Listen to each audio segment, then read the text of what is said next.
Queremos agradecer ao Reniel pela boa música, que nos desafia realmente a ter esse contato diretamente com o nosso Pai, que é Deus. Nós queremos, antes de abrir a palavra de Deus, desafiar você que está presente, e aqueles que também estão nos ouvindo aí, para que você possa, nesse mês de setembro, fazer a assinatura da lição da Escola Sabatina. Amanhã é quinta-feira. Na quinta e na sexta-feira, nós temos a Vanessa, que é a mocinha da loja, da Novo Tempo, estará das 8 horas até as 14 horas, aqui na sala da administração, para fazer a sua assinatura. Se você ainda não fez, aproveite essa oportunidade. Se você tiver qualquer dificuldade em fazer aqui na igreja conosco, você pode fazer também via o site, via internet, via WhatsApp, mas não deixe de fazer. E quero reforçar também o pedido que foi feito em prol do batismo da primavera. No dia 26, nós teremos uma linda festa batismal, onde os nossos juvenis, os nossos filhos, estarão entregando a vida a Cristo Jesus. Nós temos 13 para 14 crianças, juvenis, dizendo melhor, que estarão selando, entregando a sua vida a Cristo Jesus. Vai ser uma festa muito significativa. E lá no mês de outubro, nós teremos uma semana de oração. Eu vou corrigir aqui, semana de consagração, com o pastor Josanã Alves, da divisão sul-americana. E nós estaremos fazendo essa semana de consagração presencial, com os membros que moram aqui na volta da igreja do IACS. E também estaremos transmitindo nos canais aí das redes sociais da igreja do IACS. Então, nesse momento, curve a vossa fronte e vamos orar ao nosso Deus. Querido Pai que estás nos céus, obrigado, Senhor, pela oportunidade de estarmos aqui. E agora, Senhor, que nós iremos abrir a Tua palavra, que ela possa ser verdadeira e ela possa trabalhar profundamente em nosso coração. É o que nós rogamos em Cristo Jesus. Amém. Irmãos, o tema que nós anunciamos foi o tema do juízo investigativo. Eu não sei quantos de vocês já ouviram um sermão sobre o juízo investigativo. Geralmente a gente escuta alguma mensagem, alguma menção, em algum sermão você falando sobre juízo. Mas esse ensinamento bíblico do juízo investigativo, ele é dos ensinamentos mais questionados pelos nossos críticos. E porque ele é mais questionado, ele também se tornou alvo nos últimos anos de estudo. Então, esse ensinamento, ele passou a ser refinado, eu poderia dizer assim, por algumas pequenas distorções. E muitas vezes nós crescemos no meio da igreja adventista e nós aprendemos errado algumas coisas. Então, por isso, nós estaremos estudando não o juízo como uma totalidade, mas especialmente o juízo investigativo nessa noite. Esses temas, eu vou dizer assim, os temas de juízo ou de julgamento e o tema da salvação, eles são temas predominantes na palavra de Deus. E esses dois assuntos, tanto o julgamento como salvação, eles estão entrelaçados, ou seja, eles estão unidos. Eles, na realidade, não tem como você separar. O Reniel mesmo perguntou, pastor, como é que eu vou cantar uma música sobre juízo? Eu falei, é só você cantar sobre a graça de Cristo Jesus. Porque o juízo e salvação, eles estão intimamente ligados. E não tem como você separar justiça e misericórdia de Deus. Esses dois assuntos também estão presentes, tanto na salvação, como também no julgamento. Eu já mencionei para vocês que esse tema é um tema praticamente hoje, nos nossos dias, exclusivo da igreja adventista. Mas nem sempre foi assim. O juízo investigativo era uma doutrina que também outras igrejas adotavam. Mas com o passar do tempo, eles foram mudando de ideia e perdendo essa pureza doutrinária. E alguns chegam a declarar que o julgamento, o juízo investigativo não é bíblico. Mas nós estamos aqui para estudar com vocês e a gente verificar na Bíblia que esse tema realmente é um tema bíblico. Nós não temos como a gente falar de julgamento e você falar assim, isso não faz parte do caráter de Deus. Na realidade, está embutido no caráter de Deus essa questão do juízo e julgamento. E as Escrituras sagradas, elas apresentam para nós 4 fases desse último julgamento. Vou chamar assim, julgamento final. Talvez alguns de vocês aprenderam a dividir esse julgamento em 3 fases. Mas existem vários modelos, até mesmo dentro da Igreja Adventista. Mas todos eles entram em acordo quando se fala do julgamento final. Aquele que está próximo, ligado à volta de Jesus e posterior à volta de Jesus. Quais seriam então essas 4 fases do julgamento? Nós temos o chamado julgamento investigativo do pré-advento. Ou seja, o julgamento que começou em 1844, onde Deus estará mostrando quem são os justos e como eles serão salvos. Nós temos então, depois disso, o segundo momento, que é o momento da execução, ou seja, que acontece na volta de Jesus.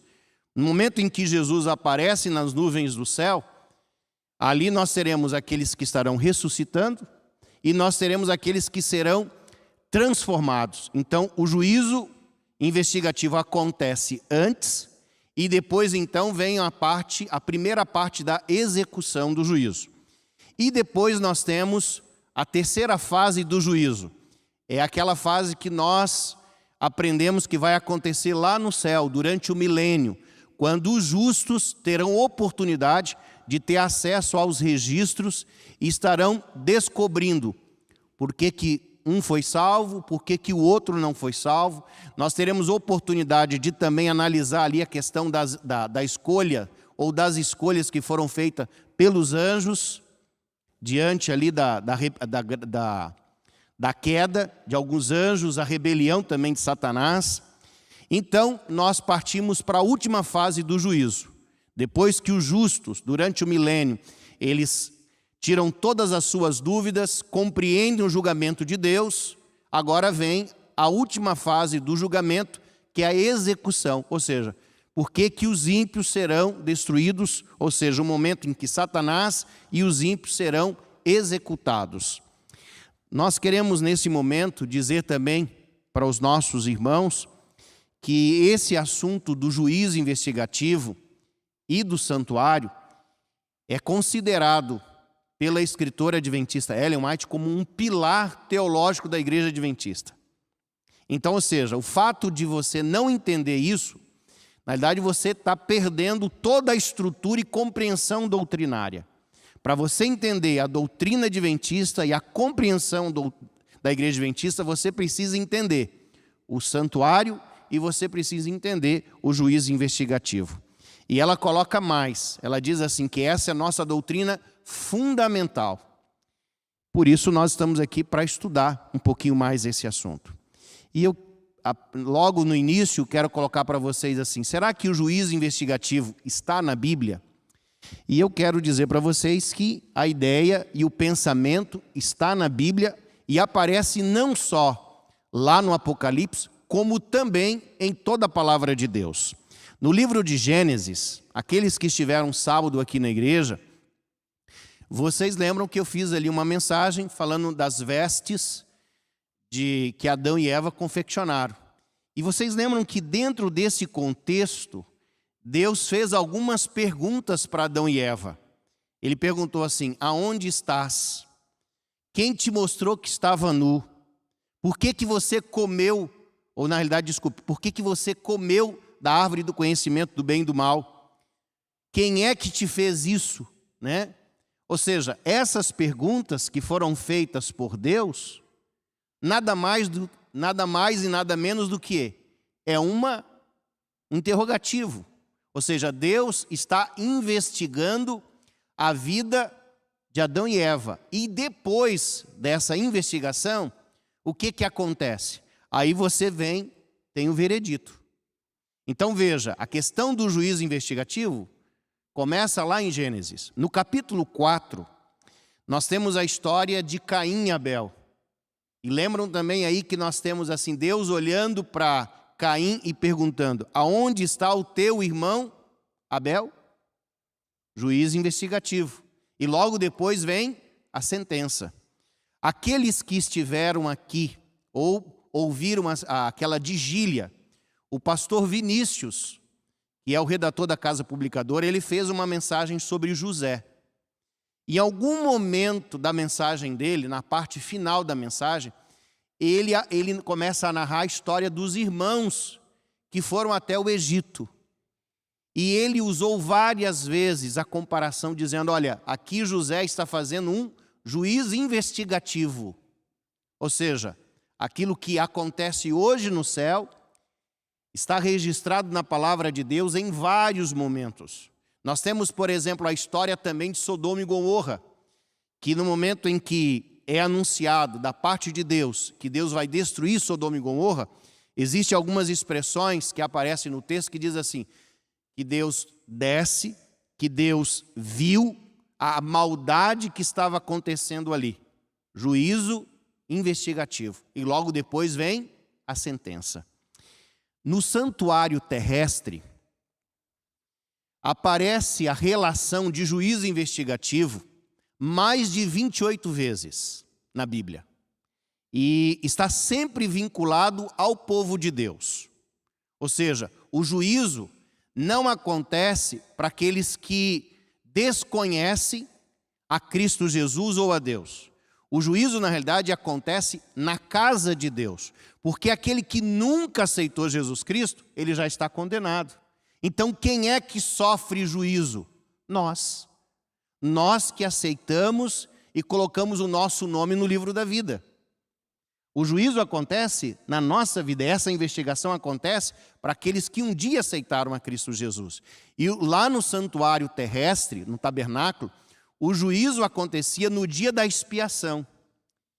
E acontecia relacionado ao povo de Deus. Nós temos também o profeta Daniel. E eu quero convidar você para ler esse texto, porque esse texto é muito importante. Daniel capítulo 7. Abra a sua Bíblia.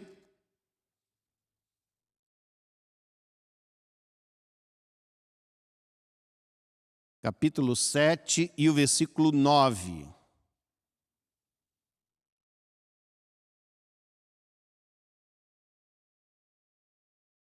E o texto bíblico diz assim: continuei olhando, até que foram postos uns tronos, e o ancião de dias se assentou. Sua veste era branca como a neve, e os cabelos da cabeça como a pura lã. O seu trono era chamas de fogo, e suas rodas eram fogo ardente. Um rio de fogo manava e saía diante dele.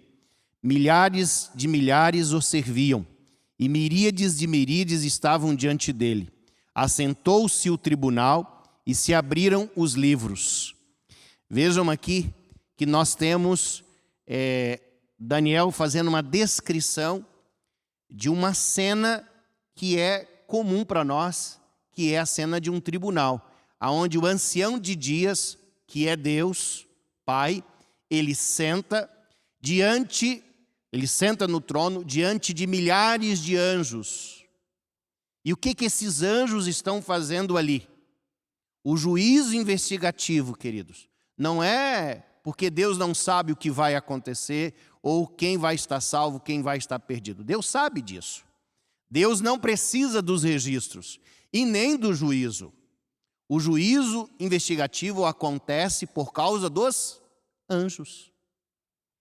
Por causa dos anjos. Imagine só assim, ó, Jesus vai aparecer no céu e pessoas irão ressuscitar. Pessoas serão transformadas. E agora, imagine assim, os anjos estarão acompanhando Jesus. E os anjos precisam compreender por que aquele processo aconteceu. Uns não vão ressuscitar, outros não serão transformados, alguns irão morrer pela manifestação da volta de Deus. Ou seja, o juízo investigativo acontece porque dentro do juízo investigativo existe uma cena maior, chamado grande conflito. E que lá, quando surgiu a rebelião de Satanás, de Lúcifer contra Deus, ele questionou o caráter de Deus. E a queda ou o caráter de Deus foi minado entre os anjos. E aí, então, agora, nesse momento, no juízo investigativo, é a maneira como Deus está respondendo e apresentando a sua justiça para os anjos, como vai acontecer também com os salvos durante o milênio. Então, o juízo investigativo, ele não ocorre para que Deus possa detectar e dizer quem vai ser salvo, quem vai estar perdido. Não, o juízo não é para definir isso. O juízo é para que os anjos compreendam a justiça de Deus e a misericórdia de Cristo. Então, as duas coisas, tanto justiça e misericórdia, estão presentes.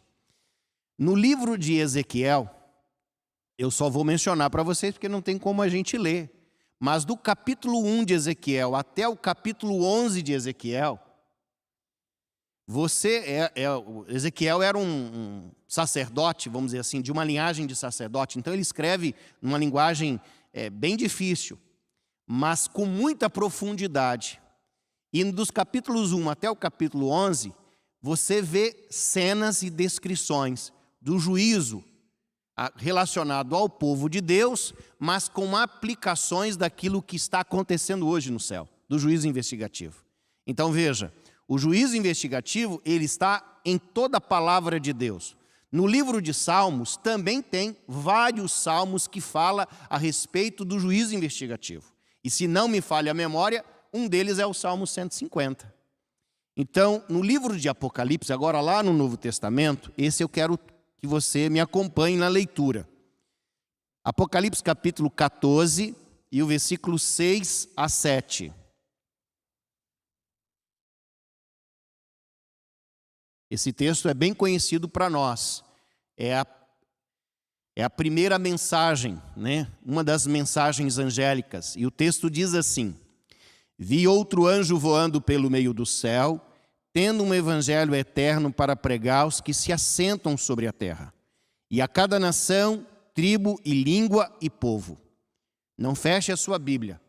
E a sua Bíblia diz assim claramente para nós, que antes da volta de Jesus, nós como igreja temos uma mensagem que temos que apresentar ao mundo. Essa mensagem ela não pode ser apresentada ao mundo depois da volta de Jesus. Ela é uma mensagem que tem que ser apresentada no tempo do fim. E que mensagem é essa? O Evangelho eterno. O Evangelho que surgiu lá de Gênesis, ou seja, o Evangelho da salvação, da nossa redenção, ele tem que ser apresentado ao mundo. Agora, vejam a sequência dos versos. O versículo 7 diz assim: dizendo em grande voz, temei a Deus e dai-lhe glória, pois é chegado o quê? A hora do seu juízo. Aqui não diz que o juízo chegará, ou seja, vai acontecer depois. O juízo acontece quando? Quando a mensagem do Evangelho eterno está sendo o quê? Anunciada. Quando é que a mensagem do Evangelho eterno começou a ser pregada? A partir de 1844. E a partir de 1844 também começou lá no céu o juízo de investigação. Então veja que existe uma relação entre a mensagem que precisa ser pregada antes da volta de Jesus e o juízo que acontece também antes da volta de Jesus. Então são temas, o tema do juízo investigativo é um tema bíblico, mas não é só isso. Nós ouvimos e aprendemos na Bíblia que existem livros. Quais são os livros que existem lá no céu? A gente está falando livro, mas daqui a pouco nós vamos chegar no céu e você vai ficar impressionado porque não tem livro. Tem algo muito mais poderoso, quem sabe, do que os nossos computadores registrando todos os nossos atos. Nós ensinamos aos nossos filhos que e também com os nossos candidatos de batismo, que quando nós entregamos a nossa vida a Cristo, nós colocamos o nosso nome aonde? No livro da vida. E além do livro da vida, nós recebemos o quê? Outros registros, aonde os nossos atos estão o quê? São registrados. E a Bíblia fala disso. A Bíblia, ela se refere ao livro da vida, ela se refere a um livro chamado Memorial e às vezes ela trata esse livro com outro nome, dizendo assim, o livro de Deus. Há mais de 15 textos bíblicos que falam desses registros. Agora eu pergunto para você, por que esses registros são confeccionados? Para que Deus saiba o que eu e você estamos fazendo? Para que Deus saiba que eu e você entregamos a nossa vida a Deus? Não. E esses registros só acontecem por quê? Porque um dia alguém vai sentar e vai abrir o quê? Esses livros. Então, a existência dos livros mostram para nós claramente o quê? Que haverá um momento que esses livros serão o quê? Investigados. Queridos, isso é tremendo. Sabe por quê? Você já imaginou você ter a oportunidade de olhar todos os registros e você conhecer e tirar todas as suas dúvidas? Queridos, isso, eu fiquei assim, enquanto eu estava estudando esse assunto, falei assim, Deus é maravilhoso demais, é misericórdia, é bondade, Deus abrir, certo, todo o grande conflito e dilema para que a gente possa compreender, porque senão o pecado ele não vai ter fim se eu estiver com uma dúvida, entendeu? A respeito do caráter de Deus. O juízo investigativo, ele acontece hoje, porque os anjos estão ali. O juízo de comprovação que acontece durante o milênio vai acontecer para nós, para que eu possa, de uma certa maneira, também entender os mistérios de Deus e compreender a justiça de Deus. E, ao mesmo tempo, como é que Deus vai fazer para secar a sua lágrima e fazer você compreender algumas pessoas que não vão estar no céu. E, ao mesmo tempo, compreender por que outras pessoas que você não imaginava estão ali. O juízo, ou seja, Deus abre acesso, essa oportunidade para nós. Eu vou dizer para vocês o seguinte, às vezes a gente tem algumas dúvidas de alguns procedimentos administrativos. Eu não sei, Maria, como é que tu faz, né? Mas eu sou aquele pastor que quando vou na reunião de concílio pastoral, eu fico quieto. E o presidente, o pastor geral, fala tal, eu não falo nada. Se eu tenho alguma dúvida de algum procedimento administrativo, sabe o que eu faço? Eu vou lá em particular. Se eu não tenho acesso ao presidente, né, ao chefe geral, eu então procuro alguém que tenha acesso e pergunto-me assim, eu estou com dúvida, ele anunciou lá isso, tal, ele fez esse procedimento, fez uma alteração, por que isso? E no momento que eu tenho uma explicação, que eu sento do lado de alguém que participou das decisões, eu geralmente digo assim, não, mas ele tem razão. Sabe que eu não tinha pensado isso? E a gente acaba, às vezes, dando crédito e dizendo assim, não, ele tem razão por essa decisão. Então, a gente aprende a olhar agora com os olhos de quem? De quem está tendo e vendo o todo. Uma das coisas que eu aprendi é que quando nós chegamos em um novo distrito e recebemos uma nova igreja, a primeira coisa que eu olho são as atas de uma comissão. Eu pego ali os registros de 4, 5 anos, e se esses registros são bem feitos, eles vão descrever para mim todos os comportamentos e procedimentos de uma igreja. E aí eu consigo entender assim, como aconteceram todas as últimas mudanças daquela igreja. Isso me ajuda muito como pastor.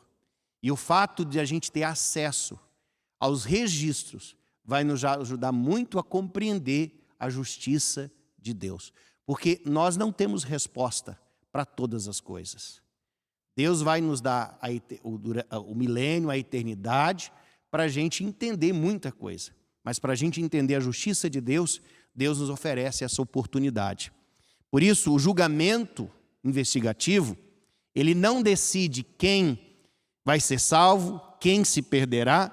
Na realidade, esse juízo investigativo revela aos seres celestiais as decisões divinas a respeito da salvação e da condenação.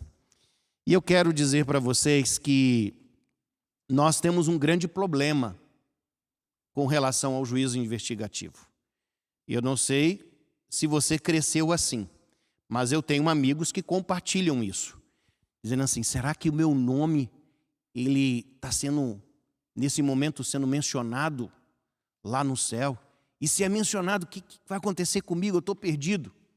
Então, para muita gente, a ideia de um juízo investigativo e o seu nome sendo apresentado lá no céu, e você, de repente, está com a vida e tem algumas incertezas, inseguranças, algumas pessoas dizem assim, eu estou perdido. Mas eu vou dizer uma coisa para você. O juízo investigativo, essa leitura que nós fazemos é uma leitura errada. E se você está fazendo essa leitura, você está, na realidade, seguinte, negando a doutrina da justificação pela fé. Por quê? Muito simples. Nós temos um débito muito grande, porque por mais que você tente fazer alguma coisa certa, você vai errar. Por mais que você se esforce, a gente vai fracassar. Mas quando nós fracassamos, quem é que paga e cobre a nossa conta? Jesus Cristo. Então a nossa salvação, ela não é baseada na nossa obediência. Eu não quero com isso dizer assim, que nós não devemos obedecer a Deus. Pelo contrário, nós temos que obedecer a Deus e buscar a perfeição em Cristo Jesus. O que eu estou dizendo é que a salvação não depende disso. Quando nós, por exemplo, adotamos uma criança, você vai lá, escolhe, registra essa criança no seu nome. Quando ela desobedece, você rasga a certidão, então, de adoção? Não. Ela continua sendo o quê? Seu filho escolhido. Quando você que está casado tem ali qualquer dificuldade, né? Às vezes eu irrito a minha esposa e ela chora e eu tenho que pedir perdão. Ela não rasga ali o contrato, a certidão, dizendo, agora acabou o casamento. Mas nesse momento em que eu produzi alguma mágoa, eu tenho que reconhecer e suplicar perdão. E aí vem o quê? A restauração. O desejo que Deus tem para conosco é de nos oferecer o perdão, de oferecer, na realidade, cobrir a falta que nós temos. Por isso, a gente não precisa temer o juízo investigativo. O meu nome está sendo passado lá no céu, espera aí que eu vou ficar desesperado, né? Na realidade, nós devemos compreender o seguinte, que Cristo atua como nosso mediador. Nós temos um acusador, que é Satanás. E diante da acusação que Satanás faz, diante do trono de Deus, pelas nossas faltas, nós temos então Cristo que entra em cena dizendo, foi por esse que eu morri. Ele foi lavado pelo sangue do Cordeiro de Deus. Então nós temos que compreender isso. O objetivo do juízo investigativo é deixar que os anjos vejam como é que e por quê e como Deus tomou a sua decisão em relação a cada pessoa. Nós queremos compartilhar com vocês uma história de um certo senhor chamado Charlie. Esse senhor, ele violou todas as leis da sociedade. Não só as leis da sociedade, também como a lei de Deus. E ele então foi condenado ao corredor da morte lá na Inglaterra.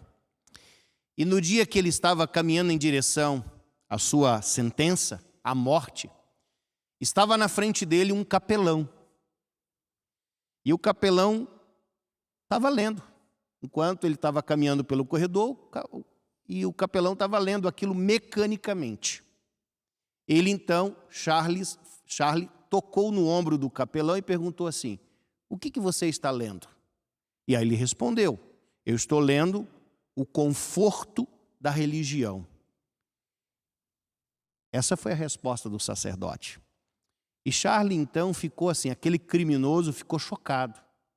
Ele falou, você está dizendo para mim que eu vou para o inferno, que eu vou me perder, que o juízo vai acontecer, que eu não tenho salvação.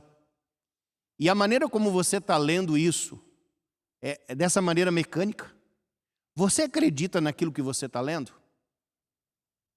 E Charlie então disse assim, se eu acreditasse naquilo que você está lendo, eu caminharia toda a Inglaterra de joelhos, e se fosse necessário, sob cacos de vidro, para salvar uma única pessoa desse juízo que você está me apresentando. Sabe, queridos, quando nós temos a certeza de que nós estamos vivendo no tempo do fim e que lá no céu existe um juízo de investigação que está acontecendo, não para nossa condenação, e que esse juízo está acontecendo como evidência de que nós estamos vivendo no tempo do fim. E esse juízo aconteceu lá desde 1844. E nós estamos vivendo no tempo do fim. Se nós realmente cremos que nós estamos vivendo no tempo do fim, a nossa postura deveria ser outra.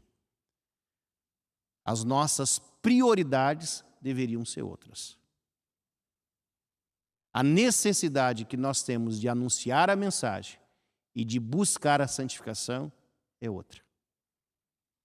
E nós estamos diante de um canto de uma sereia, que nós estamos seduzidos, quem sabe, pelo conforto, e nós estamos perdendo a oportunidade de reconsagração, de consagração da nossa vida.